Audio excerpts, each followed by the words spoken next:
Tindrivotra ka ny savona ka nanjeninjeny foana nanaraka ny androvo kanjolatsaka ambovo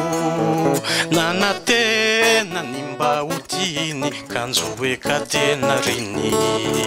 ka ny lalany zay ny viliny no ny toeram-pijaliny Tindrivotra ka ny savona ka nanjeninjeny foana nanaraka ny androvo kanjolatsaka ambovo nanatena ny mba hodiny kanjoeka tena riny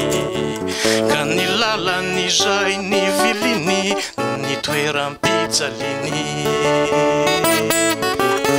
orivorona mandalo mifona sy mivalo afatrafatrany ahy mba hivilio fami itomany kotsakotsa samy rery tsy mba nanana pijery zay ifonako daolo izay natako manontolo orivorona mandalo mifona sy mivalo afatrafatrany ahy mba hivilio fami itomany kotsakotsa samy rery